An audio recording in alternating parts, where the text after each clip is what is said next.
E aí, tudo bem contigo? Professor Fabiano Pereira, mais uma vez por aqui, com mais um vídeo dentro desse contexto geral que envolve a preparação para concursos públicos. E hoje vim trazer aqui uma notícia que foi publicada bem recentemente, foi publicada há cerca de uns 2 dias, sobre a desfiliação do presidente Jair Bolsonaro do PSL. Então eu quero abordar 2 pontos aqui que na minha perspectiva são muito importantes. Primeiro ponto, para quem está se preparando para concurso da Justiça Eleitoral. Segundo ponto, para quem está se preparando para concursos públicos de uma forma em geral. Gente, olha só, vamos já começar do primeiro ponto. Veja só, lembre-se que se você está se preparando para concurso da Justiça Eleitoral, que existe uma súmula do Tribunal Superior Eleitoral, que é a súmula 67, que diz o seguinte: quem é eleito pelo princípio majoritário não precisa respeitar as regras sobre fidelidade partidária. Então as regras sobre fidelidade partidária, elas só precisam ser respeitadas por quem?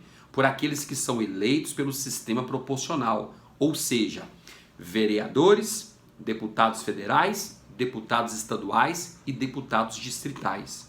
Em regra, quem é eleito por partidos políticos para ocupar esses cargos eletivos do sistema proporcional, eles só podem se desfiliar do partido pelo qual se elegeram se possuírem uma justa causa. Se desfiliarem sem uma justa causa, eles perdem o mandato eletivo. O mandato pertence ao partido. E onde é que estão essas situações que caracterizam justa causa, professor? Lá no artigo 22A da Lei 9096/95. Então lá nós temos 3 hipóteses que caracterizam justa causa, que permitem a um vereador, a um deputado, mudarem de partido, se desfiliar de um e se filiar a outro e levar consigo o respectivo mandato. Por exemplo, perseguição interna dentro do partido político. Esse é um motivo, essa é uma razão para alguém se desfiliar de um partido, se filiar a outro e não perder o mandato. Tá? Só estou te dando um exemplo aqui para você entender como é que funciona. Agora, essa regra de fidelidade partidária não se aplica ao presidente da República, aos governadores de estado, aos prefeitos e aos senadores, porque eles são eleitos pelo princípio majoritário. Então, em tese, eles podem mudar de partido no momento que eles bem entenderem. Eles não estão limitados aos textos da súmula do TSE e da Lei 9096/95. Isso é decisão do Supremo Tribunal Federal. Então, isso foi entendimento do TSE e do próprio Supremo Tribunal Federal posteriormente, no sentido de que as regras sobre fidelidade partidária só abrangem aqueles que são eleitos pelo sistema proporcional. E aí já respondo a primeira dúvida, né? Tenho recebido muitas mensagens nos últimos dias. Professor, por que ninguém está questionando sobre fidelidade partidária pelo fato de Jair Bolsonaro ter se desfiliado do PSL? Cara, porque ele pode se desfiliar. Não existe nada que o obrigue a permanecer no PSL. Mesmo que ele não tenha uma justa causa prevista no artigo 22A, ele pode se desfiliar porque ele foi eleito para o cargo de presidente. E presidente é um dos cargos que se enquadram lá naquele princípio majoritário. São cargos eletivos escolhidos pelo princípio majoritário. Então, esse é o primeiro ponto, tá? Poderia se desfiliar a qualquer momento. Segundo ponto, é um ponto mais delicado. Não deixa de ser polêmico, mas eu tenho recebido muitas perguntas no seguinte sentido. Professor, qual é a sua opinião sobre isso? O fato de Jair Bolsonaro ter se desfiliado do PSL e criar um novo partido. Parece que vai ser Aliança Brasil, o nome do novo partido que ele vai criar. Gente, olha, com relação a quem se prepara para concurso público, não é o fato de ele ter se desfiliado do PSL e criar um novo partido chamado Aliança Brasil que vai mudar toda a perspectiva que está sendo implementada em relação à nova administração pública ou reorganização da administração pública. E eu tenho que ser bem sincero, não é isso que vai fazer com que ele comece a aumentar o número de vagas no serviço público. Isso não vai acontecer. Isso poderia até acontecer se por acaso o ministro da Economia, né, fosse alterado e tivesse uma nova perspectiva. Isso poderia acontecer se ele fosse sensibilizado por alguma situação bem específica dentro do serviço público, que eu particularmente penso que não vai acontecer. Pelo menos não vai acontecer tão cedo, pelo menos nos próximos 2 anos, Eu particularmente penso que isso não vai acontecer. Então não precisa ter esperança, tá? Eu entendo que os concursos públicos, eles vão continuar acontecendo. Como a gente está, né? A gente está tendo vários concursos públicos no momento. A gente vai ter aí, por incrível que pareça, semana que vem, o concurso do Tribunal Regional Federal da Terceira Região, a gente vai ter o concurso do TJ do Pará, a gente vai ter, em breve também, né, o concurso do TRE do Pará, a gente vai ter Ministério Público aqui, Tribunal de Contas ali. Concursos no Poder Executivo, os grandes concursos, é que estão travados. Mas os outros poderes estão realizando concursos.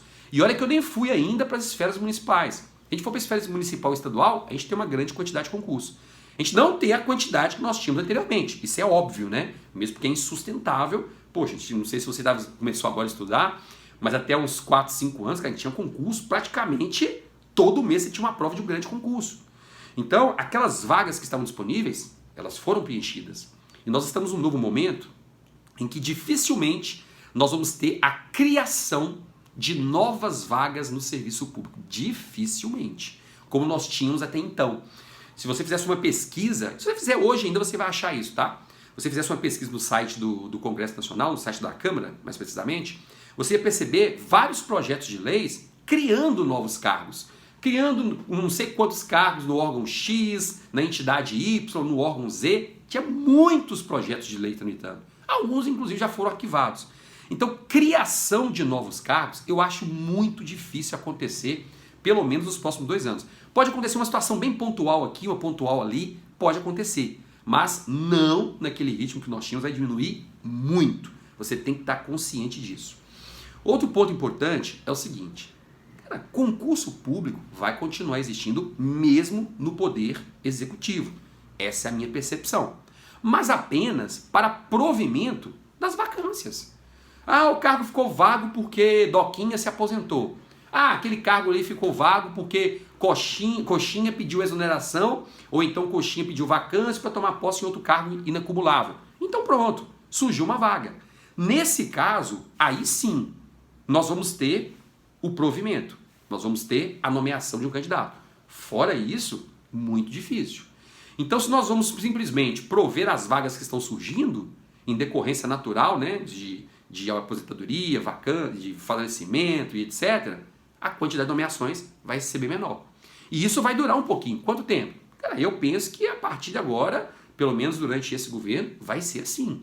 Então não adianta ficar aquela esperança, saiu o ministro A e entrou o ministro B, desfiliou do PX e foi para o PY. Cara, isso não vai mudar a realidade. Até falamos sobre isso em outros vídeos, né? Então o fato agora é o seguinte, você tem que saber que a concorrência, ela permanece a mesma, ok? Mas com essa diminuição de quantidade de concurso, Fabiana, a concorrência vai diminuir bastante. A concorrência não preparada, essa é a minha opinião. Aqueles que estão realmente engajados no processo, que já estão num nível elevado de preparação, esses aí não desistem não. E esses são os seus concorrentes, porque eles estão bem preparados. Aquele cara que saiu de edital, eba, oportunidade à vista, eu vou começar agora, Deus vai ajudar que eu vou... Difícil. Esse aí está só fazendo o montante da lista. É mais um candidato. Agora, bem preparado, esse candidato dificilmente desiste. Um ou outro pode até desistir, em função, porque vai diminuir demais concurso, etc. Mas se o cara está bem preparado, se o candidato já está, né, num nível bem legal, não tem por que ele desistir, porque ele vai ter oportunidade de fazer um concurso, porém, talvez não o concurso que ele gostaria. Se o sonho dele sempre foi trabalhar no executivo, talvez ele não consiga. Mas se for para o judiciário, tribunal de contas, legislativo, ele vai conseguir uma boa colocação, porque ele está num nível muito bom de acerto de questões, de produtividade. Então essa tem que ser a sua análise. Continue estudando. Esses contextos políticos aí que estão acontecendo, cara, não vai mudar nada. Pelo menos nos próximos 2 anos. Eu, sinceramente, eu vejo perspectiva de melhora nessa área de concurso. Falando para você que faz concurso, tá? É em 2021 para frente. Antes disso, eu não vejo uma perspectiva, não, vai melhorar demais. Não, vai se manter esse padrão aqui. Concurso TJ aqui, outro concurso legislativo ali, um concurso bom de prefeitura ali, concurso bom do estado ali. É isso.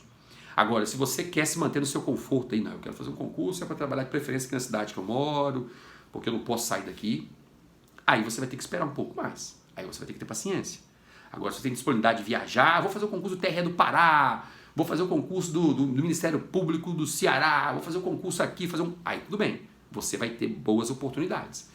Mas se você quer ficar no seu estado, preferencialmente na cidade que você mora hoje, porque lá tem uma sede do INSS, lá tem uma sede do Banco do Brasil, lá tem uma unidade do órgão X, do órgão Y, você quer ficar trabalhando lá, aí você vai ter que ter um pouquinho de paciência. Não estou dizendo que esses concursos não vão acontecer. Vão acontecer, mas vai demorar um pouquinho, o executivo vai demorar um pouquinho, o executivo demora um pouquinho. E mesmo assim, pela expectativa que nós temos, final de 2020 para início de 2021. Por enquanto, é manter se preparando, porque de nada adianta. Você também agora, já que deu uma esfriada nos concursos, eu também vou esfriar um pouquinho. Vou estudar não, vou dar uma relaxada. Tudo bem, pode até relaxar, mas aí você vai perceber que quando as oportunidades começarem a aparecer, você vai voltar para a estaca zero e você não vai ter oportunidade, você não vai ter condições de aproveitar essas vagas. E aí você vai ser um eterno candidato. Vai, vai, volta, vai, volta, vai, volta. E nunca consegue aprovação em um concurso público. Tá bem? Então esse é o meu recado. Lembre-se de clicar aqui, se inscrever no canal, tá aqui, né? Aqui ou aqui. Inscreva-se no canal. Aqui embaixo deixei o bloco para você fazer os comentários. Pode comentar, pode criticar, pode elogiar, pode falar o que você quiser. Nós estamos aqui para isso mesmo. A vida do professor é isso, tá? Não existe certeza absoluta. Estou colocando aqui a minha opinião. Se você tem opinião diferente, bota aqui que a gente vai conversando. Será para mim um grande privilégio poder trocar essa ideia com você, porque quanto mais eu converso com você, quanto mais eu ouço opiniões contrárias, mais eu estou crescendo juntamente com você e com a sua ajuda, tá bem? Deixei também aqui um link para um e-book que eu vou deixar de presente para você baixar e gabaritar as próximas provas de direito administrativo. Um grande abraço, a gente se vê em breve, viu? Até mais!